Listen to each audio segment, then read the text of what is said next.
Hello everyone. कैसे आप सब। आशा करता हूँ आप सभी अच्छे होंगे।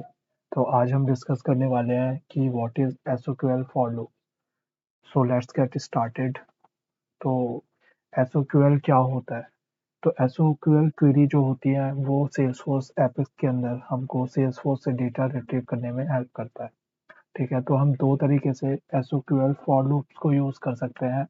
बेसिकली जब भी हम फॉर लूप अपने कोड के अंदर ऐड कर रहे होते हैं तो हम दो तरीके से डेटा रिट्रीव कर सकते हैं अपने ऑफ से। एक तो होता है हमने क्वेरी को यहाँ पर ऐड किया है और वो एक एक करके डेटा लेके आएगा, हमारे वेरिएबल में असाइन करेगा। उसके बाद हम उस पर कुछ भी ऑपरेशन कर सकते हैं। दूसरा ऑप्शन होता है हमारे पास कि हम यहाँ पर क्वेरी से डेटा लेके आते हैं और वो 200 के चंक्स पे रिकॉर्ड लेके आता होता है। उसके बाद हम उस पर कुछ भी ऑपरेशन परफॉर्म कर सकते हैं। ठीक है, अब हम यहाँ पर एग्जाम्पल देख लेते हैं एसक्यूएल फॉर लूप का। तो यहाँ पर जैसे आप कोड में देख रहे हैं हम अकाउंट रिकॉर्ड लेके आ रहे हैं जहाँ पर नेम डिफरेंट है कुछ। अब हम चाहते हैं कि उस जो भी हमारे रिकॉर्ड आ रहे हैं उन सबका नाम हम ओरेकल कर दें।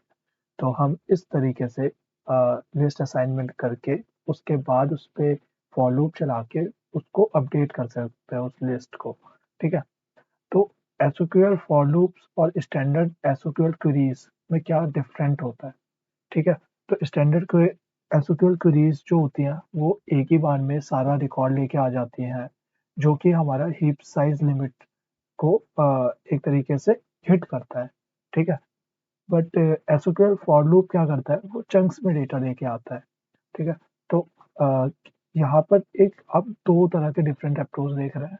एक जगह हम डायरेक्ट फॉर लूप के अंदर डेटा लेके आता है, एक जगह हम क्या करते हैं कि एक ही बार अपने लिस्ट वेरिएबल में डेटा स्टोर करवा देते हैं। ठीक है, अब क्या होता है कि डिफरेंस क्या है दोनों के अंदर कि सिंगल एस ऑब्जेक्ट वगैरह एस ऑब्जेक्ट लिस्ट फॉर्मेट में क्या अंतर है। तो देखो, जो सिंगल एस ऑब्जेक्ट फॉर्मेट होता है उसमें क्या होता है कि एक बार में एक ही रिकॉर्ड आता है, उसके ऊपर हम कुछ भी ऑपरेशन कर सकते हैं। बट यहाँ पर हम वीएमएल ऑपरेशन परफॉर्म नहीं करेंगे क्योंकि ये हमारी गवर्नर लिमिट को हिट करेगा।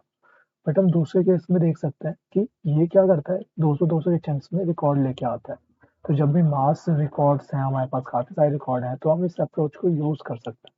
ठीक है, अब हम देखते हैं कि बेस्ट प्रैक्टिस क्या है फॉर एसक्यूएल फॉर लूप्स। तो देखो, दो सिनेरियो होते हैं हमारे पास। ठीक है, हम या तो पहली वाली अप्रोच यूज करें जिसमें हम एक बार में ही सारा डेटा लाके अपने लिस्ट में स्टोर कर देते हैं, जो कि हीप साइज तो हिट करता है, बट क्या होता है वो मोर इफिशिएंट होता है। तो जब आप कोई भी ट्रिगर का कोड लिख रहे हो, कुछ ऐसा कोड लिख रहे हैं जहाँ पर आपको पता है कि आपको जल्दी प्रोसेसिंग चाहिए, आपको अपना सीपीयू टाइम हिट नहीं करवाना, तो वहाँ पर आप फर्स्ट अप्रोच के साथ जा सकते हैं।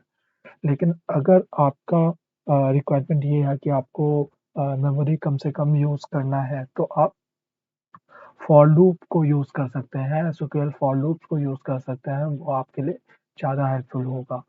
और इसी के साथ मैं इस वीडियो का एंड कर रहा हूँ। Thank you.